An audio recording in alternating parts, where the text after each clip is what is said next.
I read Bangla. I read Bangla, এটিকে আমরা যদি প্যাসিভ ভয়েস করি তাহলে আইটা হচ্ছে সাবজেক্ট, রিড হচ্ছে ভার্ব, আর বাংলাটা হচ্ছে অবজেক্ট। তাহলে যখন আমরা এটিকে ভয়েস চেঞ্জ করব তাহলে আমরা প্রথমেই এই সেন্টেন্সের প্রথমে অবজেক্টকে সাবজেক্ট বানাবো, বিকজ ভয়েস বানানোর সবচেয়ে প্র্যাগমেটিক রোলস হচ্ছে যে অবজেক্টকে সাবজেক্ট বানাইতে হয়। সেক্ষেত্রে আমরা বাংলাকে সাবজেক্ট বানাবো বাংলা। দেন আমরা অক্সিলারি ভার্ব নিয়ে আসবো। অক্সিলারি ভার্বের ক্ষেত্রে আমাদেরকে খেয়াল করতে হবে, যদি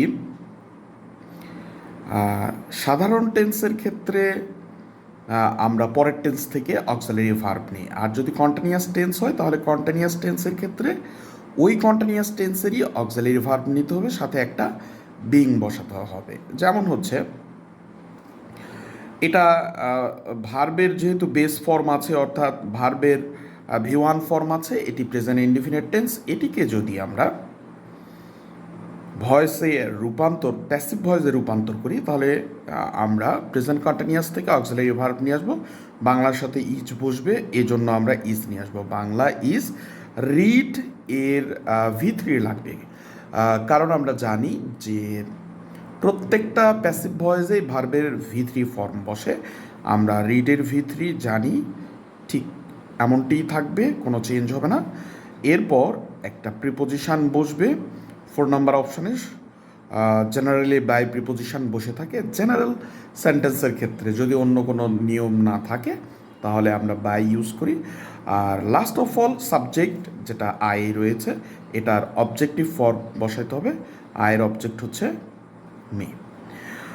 আমরা এর সাথে সাথে কিন্তু বলেছি প্রেজেন্ট যদি কোনো কন্টিনিউয়াস টেন্স হয় তাহলে কন্টিনিউয়াস টেন্সের ক্ষেত্রে আমরা অক্সিলারি ভার্ব ওই কন্টিনিউয়াস টেন্সেরই অক্সিলারি ভার্ব নেব, সাথে একটা বিং কিন্তু বসাতে হবে। যেমন হচ্ছে এটি নিয়ে আমরা একটা কন্টিনিউয়াস ফর্ম দেখানোর চেষ্টা করছি, যেমন হচ্ছে I am reading, I am reading Bangla. I am reading Bangla, নিশ্চয়ই এটা কন্টিনিউয়াস টেন্স, তোমরা বুঝতে পারছো। বিকজ দেখো অক্সিলারি ভার্ব অ্যাম রয়েছে এবং ভার্বের সাথে আইএনজি যোগ রয়েছে, এই জন্য আমরা এটিকে কন্টিনিউয়াস টেন্স বলছি। আর অ্যাম থাকবার জন্য আমরা এটিকে প্রেজেন্ট কন্টিনিউয়াস টেন্স বলছি। আমরা যদি এটির প্যাসিভ ভয়েস করবার চেষ্টা করি তাহলে আমরা সেই আগের নিয়ম অনুযায়ী প্রথমে অবজেক্টের সাবজেক্ট নিয়ে আসবো, বাংলা নিয়ে আসবো বাংলা। এরপর অক্সিলারি ভার্ব নিতে হবে। আমরা অক্সিলারি ভার্ব কিন্তু এখানে যেহেতু অ্যাম রয়েছে, অর্থাৎ প্রেজেন্ট কন্টিনিউয়াস টেন্সেরই অক্সিলারি ভার্ব নিব। আমরা এর আগেও বলেছি যে কন্টিনিউয়াস টেন্সের ক্ষেত্রে আমরা অক্সিলারি ভার্ব ওই কন্টিনিউয়াস টেন্সেরই কিন্তু নিব। তাহলে আমরা জানি যে বাংলার সাথে যদি কোনো অক্সিলারি ভার্ব বসাতে হয়, প্রেজেন্ট কন্টিনিউয়াসের যদি অক্সিলারি ভার্ব নিয়ে আসতে হয় তাহলে বাংলার সাথে ইজ আসবে, বাংলা ইজ। আর অতিরিক্ত বিষয় যেটা নিয়ে আসতে হবে, বিং কিন্তু নিয়ে আসতে হবে। বাংলা ইজ বিং, তখন আবার ভার্বের কিন্তু V3 ফর্মই বসবে, অর্থাৎ রিডিং আছে, হয়ে যাবে ভার্বের বেস ফর্ম রিড। আমরা সবসময় কিন্তু প্রিপোজিশান বাই ইউজ করছি, আর সাবজেক্টের অবজেক্ট কিন্তু আমরা সেক্ষেত্রে মি নিয়ে আসবো। That's all.